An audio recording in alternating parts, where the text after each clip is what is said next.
Was I wrong for quietly leaving a family gathering and selling off something priceless that didn't technically belong to me, all because they kept telling me I eat but don't help? Tell me if you would have done the same thing, because I've been replaying that day in my head for months, and while a part of me feels a pang of guilt, a much larger part feels utterly vindicated. This whole mess started years ago, long before I ever thought I'd be in a position to act so drastically. My family, on my mother's side, is what you'd call traditional. And by traditional, I mean they cling to very specific, outdated roles, especially during our huge, mandatory Sunday dinners. Every single Sunday, without fail, we'd all gather at my grandmother's house. She's a sweet woman, truly, but also the matriarch who enforced these unspoken rules. The women, meaning my aunts, my female cousins, and my mother, were expected to be in the kitchen from noon, prepping, cooking, and then serving. The men, my uncles, male cousins, and my father, would sit in the living room, watch sports, loudly discuss politics, and occasionally offer a gruff, appreciative grunt when food was placed in front of them. As for me, I was the odd one out, a kind of neutral party that somehow became the target of everyone's passive-aggressive remarks. I'm a man, but I was never really interested in sports or loud political debates. I found those conversations tedious and often confrontational. What I was interested in, and what I excelled at, was art. I'm a painter, and I've dedicated my life to it. I work from home, and while it doesn't look like traditional labor to my family, it's how I earn my living. I often found myself hovering between the kitchen and the living room, feeling out of place in both. If I went to the living room, my uncles would mostly ignore me, or worse, try to draw me into conversations about things I knew nothing about, often ending with them scoffing at my lack of manly interests. If I went to the kitchen, well, that's where the trouble truly began. My aunts and female cousins, perpetually stressed and sweating over hot stoves, would shoot me icy glares. Occasionally, one of my aunts, usually Aunt Carol, who fancies herself the family's chief enforcer of traditions, would pipe up, "Oh, look who decided to grace us with his presence. Just in time to eat, I see." Another would chime in, "You eat but don't help, do you, my name?" It started subtly, just a few comments here and there, mostly aimed at my perceived idleness. But over the years, it escalated. It became a running joke, a constant jab every single Sunday. No matter what I did, it was never enough, or it was the wrong thing. I tried helping in the kitchen, offering to chop vegetables or wash dishes. The response? "Oh, don't bother. You'll just get in the way," or "That's women's work. Go sit with the men." If I tried to sit with the men, they'd be too engrossed to even notice me. So, I'd often end up in the dining room, setting the table, which I thought was a neutral, helpful task. But even that was met with, "He's just setting the table, the bare minimum, so he can justify eating our food." It was infuriating, disheartening, and frankly, deeply disrespectful. They never saw my work as valid. They never acknowledged my contributions to my own life, let alone the family. To them, I was just the freeloading nephew who showed up for a free meal, offering nothing in return. My parents, bless their hearts, tried to intervene once or twice. My mom would say, "He works hard, he's an artist," but she'd be quickly drowned out by my grandmother's insistence that a man should have a real job, or Aunt Carol's sneering remark that starving artists don't contribute much to a family feast. My father, a quiet man, would just sigh and shake his head, clearly as frustrated as I was, but unwilling to cause a bigger scene. This went on for years, every single Sunday, this slow drip of resentment building up inside me. I'd try to ignore it, brush it off, tell myself it wasn't worth the emotional energy. But it chipped away at me little by little. I started dreading Sundays, feeling a knot of anxiety in my stomach the moment Saturday evening rolled around. The food, no matter how delicious, tasted like ashes in my mouth because of the bitter undertones of their constant criticism. I tried to talk to my cousins, especially the younger ones who I thought might understand, but they just shrugged. "That's just how they are," they'd say. "You know how Aunt Carol is." But I didn't want to accept that's just how they are. I wanted to be seen, to be respected, to be treated like a contributing adult member of the family, not some leech. I started making excuses to avoid Sundays, feigning sickness or having important deadlines, but my mother would always guilt-trip me into going, reminding me that family is important and grandma expects you. So, I'd go, endure the thinly veiled insults, eat quickly, and leave as soon as it was socially acceptable. Now, here's where things get interesting and where the object of contention comes into play. My grandmother had this antique grandfather clock in her living room. It was a magnificent piece, tall and elegant, with intricate carvings and a beautiful, melodic chime. It had been in the family for generations, a true heirloom. Everyone knew its history. It was brought over by our ancestors from Europe and had witnessed countless family gatherings, births, and deaths. It was, in essence, the silent guardian of our family story. My grandmother adored it, and so did everyone else. It was always there, a comforting, familiar presence. However, there was a quiet understanding that the clock, while cherished by all, legally belonged to my grandmother. She often joked that she hadn't decided who would inherit it, often teasing various family members, saying, "Whoever shows me the most love gets the clock." Of course, everyone interpreted that as whoever visited the most, helped the most, or complimented her cooking the most. I never really thought about it much, beyond appreciating its beauty. I certainly never harbored any desire to inherit it. But fate, or perhaps my own simmering resentment, had other plans. Last year, my grandmother, unfortunately, had a bad fall. She broke her hip and needed extensive care. My mother, being the eldest daughter, took on the bulk of the responsibility. She was at the hospital constantly, then arranging for home care, managing medications, and dealing with all the logistical nightmares that come with an aging parent's health crisis. She was exhausted, overwhelmed, and completely stressed out. And where were my aunts and uncles? Well, they visited occasionally, offered platitudes, and then went back to their own lives. Aunt Carol, the loudest critic of my supposed idleness, made a show of bringing over a casserole once, but then disappeared for weeks. My mother was stretched thin, and I saw how much she was struggling. I live close by, and while I can't offer medical assistance, I can certainly offer practical help. I started going over to Grandma's house every day after my work was done. I'd clean the house, do the laundry, cook simple meals for my grandmother, who still insisted on eating in her own home, and run errands. I'd sit with her, read to her, listen to her stories, and just be there.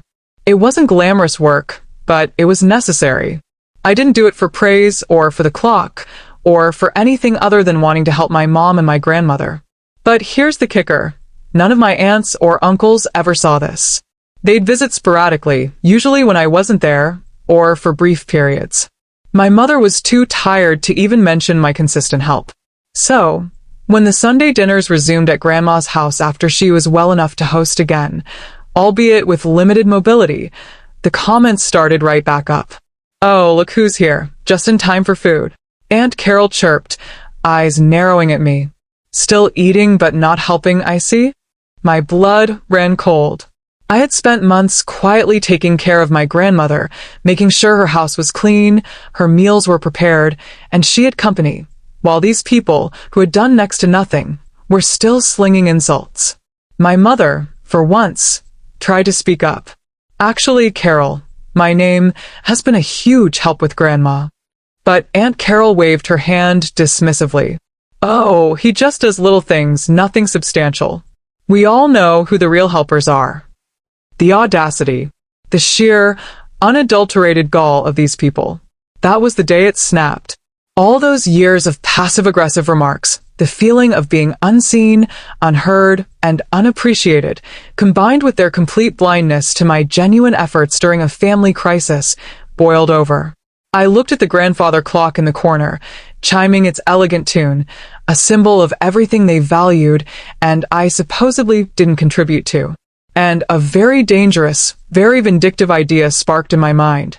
So that's the situation I was in, and I had to make a choice. Before I tell you what happened next, I want you to pause and comment below what you would have done in my shoes.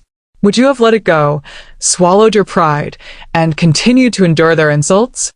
Or would you have found a way, anyway, To make them understand the depth of their unfairness? I sat there, picking at my food, the taste completely gone.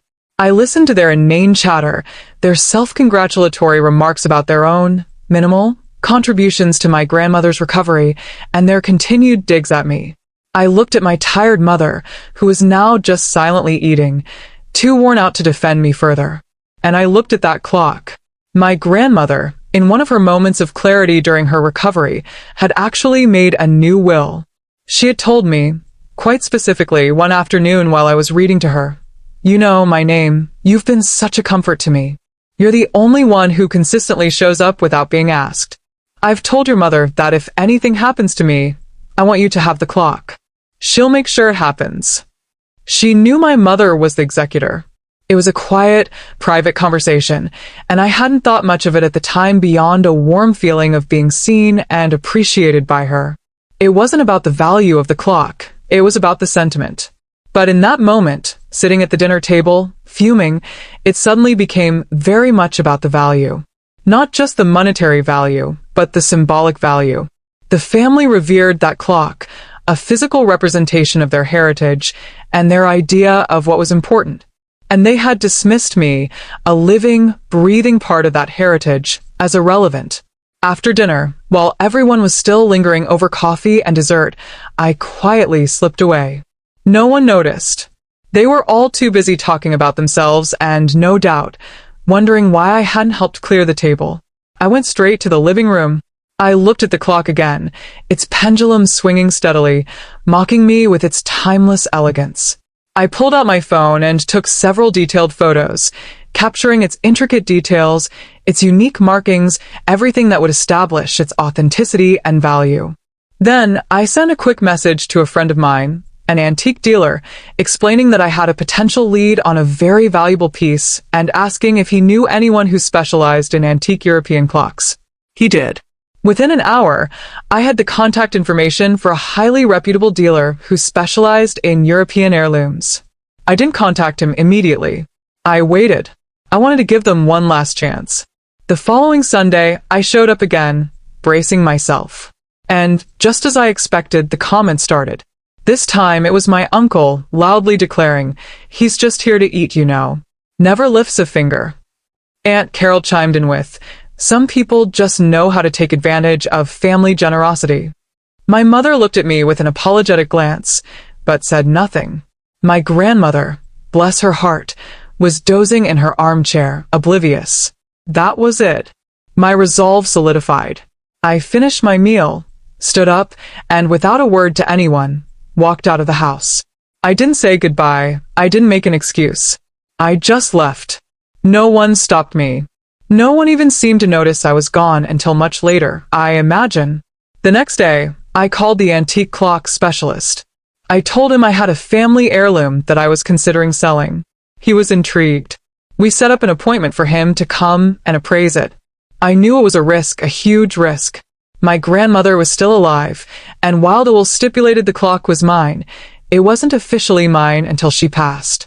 But I had a feeling, a deep gut feeling that this was the only way they would ever truly understand. I spoke to my mother beforehand, in confidence.